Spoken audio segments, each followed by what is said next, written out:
Straight to the point. Okay, sa pikas bahin mga kaigalaan, atong kuhaon ang dugang report sa mga kauban karon na Inday Maris, no? Karon mga orasa mahigala. Pero kagahapon sad mga kaigalaan bida, duha ka mga lugar ang kuan. Kini ni ang natandog ang ilang klase.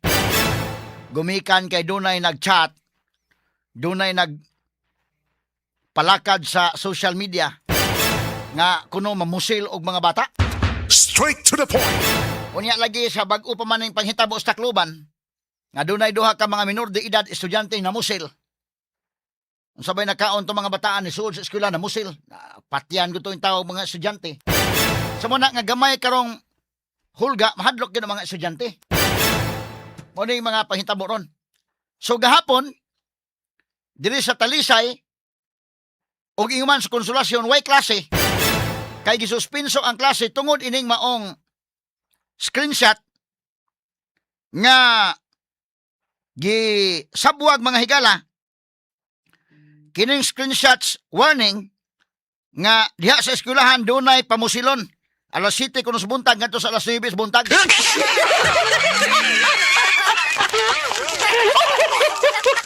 Kailan nang giagi kataw-katawa mahigala. Unsa man nilisod kayo ning matrace ni sila? Ang problema ani ron kung mga estudyante na naghimo-himo ani, so pwede lang duwa-duwaan sa mga estudyante kining ato mga otoridad. Straight to the point. Ha? Kisa may maghimo-himo ko na ni. Kaya high school students, may maghimo-himo ki. Labi nagtanaw nga, oy, duda ko, bisag quiz siguro, wa maka tuon, ato lang yung bulabugon.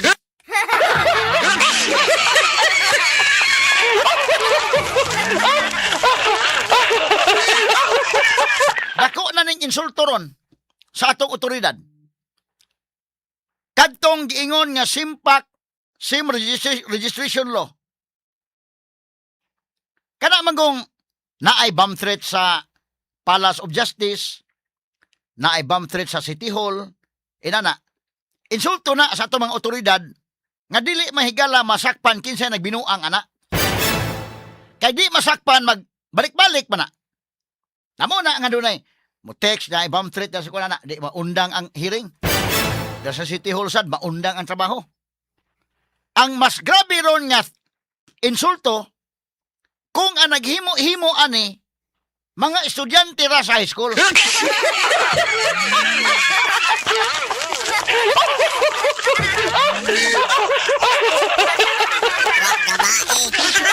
Why mga lingaw, mga higala. Unya, na may uban mga inanang pangidaronasos, mahilig ka na mag-experiment. Unya, magkagubot ng eskwelahan. Naaras sila diha, may higala niya, mga klase na, kagubot na, sila po yung mga tawa.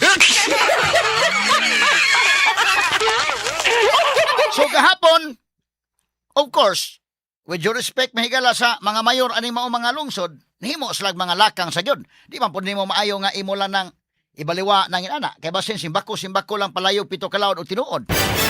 O din nahitabo sa Tacloban, mga kagilaan nga, dunay duha ka estudyante na musil.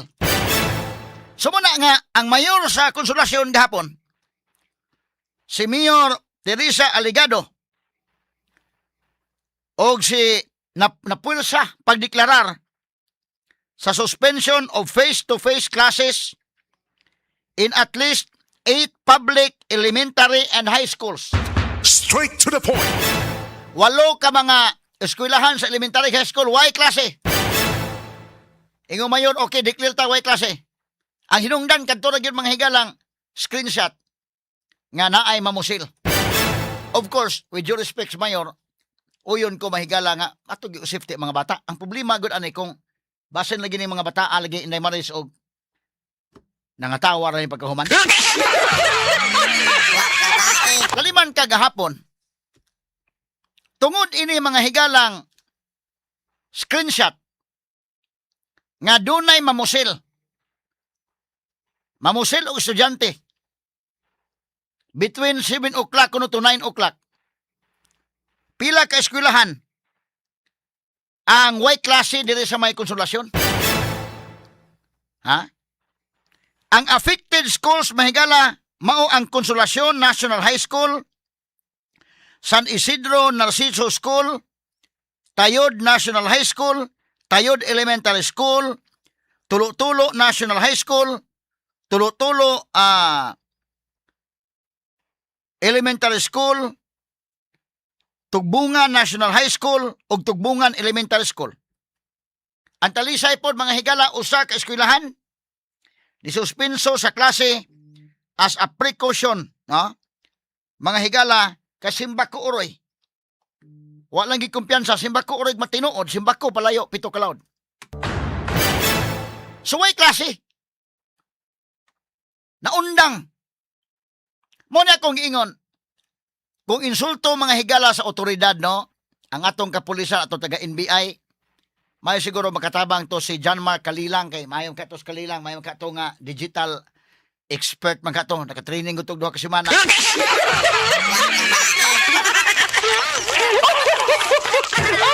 Kalilong de, kalilong ha.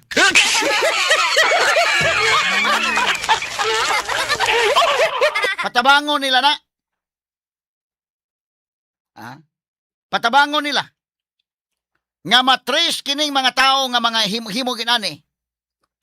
Komedya ra ba kani o ron sa ba? Kay kung kini binuang ra, di ta mahimutang sa tong trabaho ani, di ta mahimutang sa pag-eskwela aning kalakiha. Straight to the point. Lima ka walo ka eskwelahan sa Konsolasyon way klase. Usas talisay. Kay siyempre dili nimo mabasol sad. Si Mayor Teresa Aligado nga ingon siya nakuyawan basa siya lagi kasi bako reg matinuod kay takluban bitaw dai mo man to nahitabo. Namusil to mga estudyante. Sumuna nga suspended ang klase. Okay, katong takluban lalimang katong duha ka mga minor de edad namusil nikalas og tulo ka kinabuhi. Katong usa in taon hero tong usa ka Boy Scout nga kuan. Gibutangan mo itong tarpulin to sa Manila day nga hero. No? Pero unsa man ang hero namatay man. Kaluoy. Mga kaigsunan, no? Muna nga tagam ang mga tao hadlok yun ang katawhan. Hadlok ang mga estudyante. Hadlok ang mga teachers. Unya kini ni ang walo ka eskwelahan way classes Konsolasyon usas talisay. Sa akong ingon dili nimo mabasol ang mga principals hasta si Mayor Aligado nga naniguro rapod. Pero mo na akong ingon. Unsa ka dakong insulto no? Sige na nagbalik-balik ning bomb threat diri sa may Palace of Justice. Wa gyud mahibaw mahibaw kinsay nag-text. Bubita-bitaha pa tong Palace of Justice makaingon tang basig. Doon na ba kay hearing tong abogado dito unya wa makaandam siguro sa pre-trial.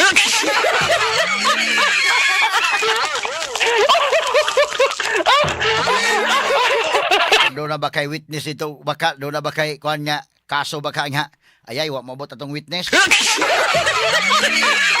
Wala bugon tala ni. Ade wa na hearing kay doon ay bomba diha na away hearing.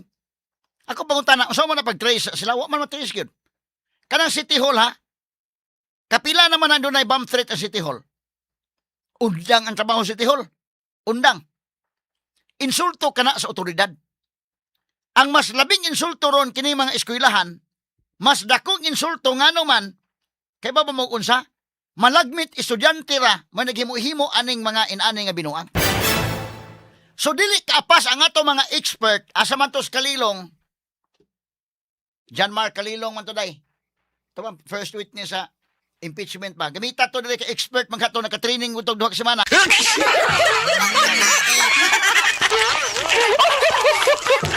Kaya gamita ko to ninyo. Si Melvin Matibag nga maoy ilang director sa NBI. Kani ko nga mga klase ko kay di man ta mahimutang ani. Naa naman ang SIM registration law. Wa man mahigalang silbi. Niya man gyapoy daghang kawatan na ay daghang mga manghulga, niya ay daghang mga scammers. Labi na kung masulbad na ng mga scammers ron. Nanigara pag yung samot, eskwelahan na yun. Nakaibaw mag-unsay, unsa ka dakong insulto ni sa otoridad dapat tinuod gini. Kung tinuod tayo doon ay PNP Cyber Crime Unit nga mga kamao gyud, Nga doon natin equipment. Kaya mingon mo, mo equipment. Kuwang tag-equipment. Nga di man masulbad, ang NBI, na makatay mga expert, ang atong PNP, cybercrime, unsa manik, ang atong mga expert wa gyud di ay, nakatraining ko sa kalilong udo ka semana.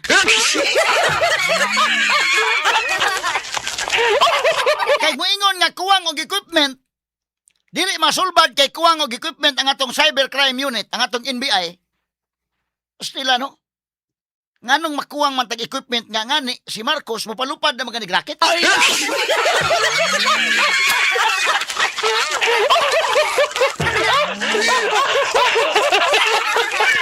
Paitan ang sitwasyon na wa ganit kasulbad ining problema ha mahigalag. Pagpangita kinsa nag-text anak diha. Ha?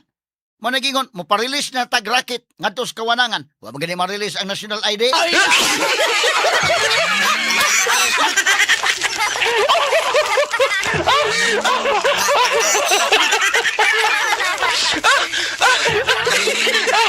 Askan naghana ng bagulbol sa national ID. Dugay na kayo nga.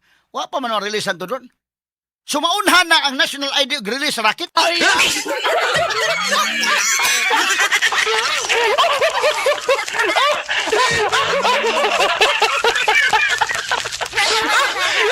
Ato lang ni agi katawa-katawa. Unsa kada kong insulto mahigala? Abi ninyo unsa? Pag-imbestiga ron sa mga pulis konsulasyon, kay giingnan man sa Mayor Alegado si Lieutenant Colonel John Karen Escobar. Pangitaan ninyo kinsa gi sugdanan ani? Sus na trace na initial nga trace ha? Matod pa mahigala sa report. In fact, na-reported man ni mahigala sa kwan sa newspaper sa pamantalaang The Freeman. Natay kulom des The Freeman matag Biyernes. Nariday reports The Freeman, no? Alegado said the screenshots, katong hulga ba? Alegado said the screenshots were initially traced to a student from a private elementary school.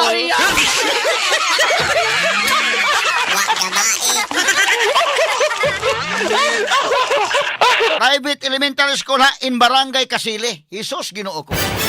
Sa to pa, og natrisin ito, estudyante sa elementary mo rin naghimo-himo.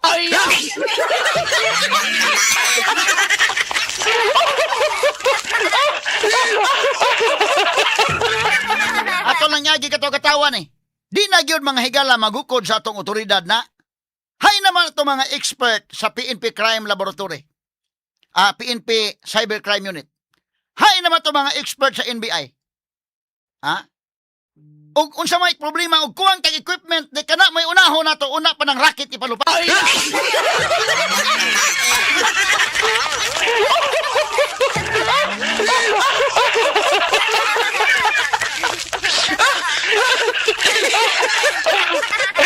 Wa na laing expert atong sa taga NBI si John Mark Kalilong nga naka-training og duha ka semana. Why naka-training diha og bisag 3 ka semana?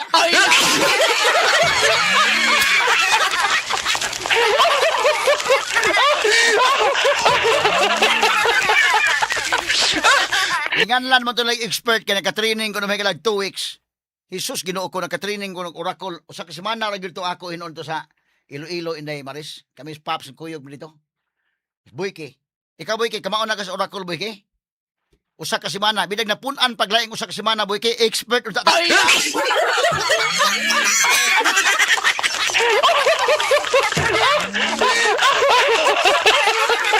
Kini dako insulto ni.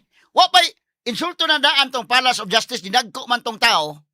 So naghimo adto malagmit mga dagkong tao. Kining sa City Hall mga dagkong tao man eh. Pero kini mahigalang initial nga na-trace kuno matod pa ang screenshot na trace mga higala sa usa ka estudyante sa elementary.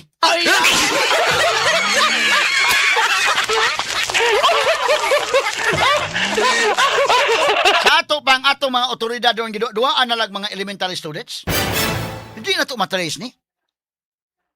Jesus Ginoo, unsa man klasiha sa equipment atong palito na. Kung naa man galing equipment na mo'y maka-trace ana. Kay binuang man ning inani. Krimen man eh. Total na naman tayo SIMPAC registration law.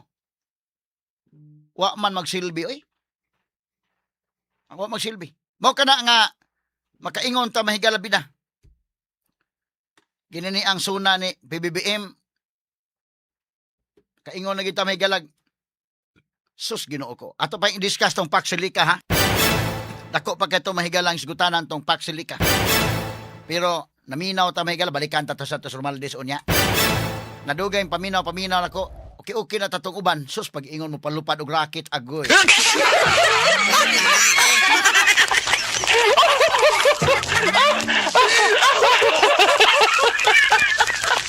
Labi pag naminaw kasuna ni Marcos mahigala nga duka-duka kanya pag ingon may kamat ngo nimo may pigon palupad og rackets kawanangan delikado mo taga ka sa likuran.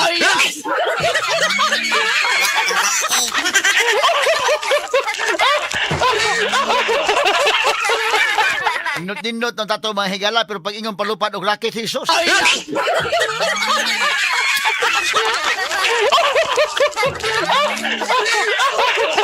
Ato lang yung dagi katawa mga sukit di paminaw. Ato na yung tagag pagtagad mahigala. Atong balikan po ni Romualdez ha. Ato iyang primero yung opening sa iyang suna mahigala si Romualdez mo iyang tirahan na yun. Di ba ni ulog-ulog ni mga tao ra nga aron nga ha? Mauli-ulian gamay mga tao ang mga Pilipino no. Himuon lang yung gamay ulog-ulogan gamay. Kaya kato bitang pag mahiya naman kayo himo sa atong Independent Commission for Infrastructure. Hanto nahilis lang yung taon to.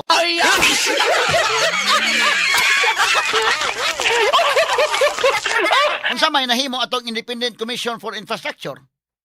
Nawa na. Niresign ang membro mahigala sa kuha nila. Ya sunod ang pag-resign, wa na. Wa na mo tudlo sa Marcos og lain nga ibutang. Naunsan mo na duwa-duwa ning kalakiha.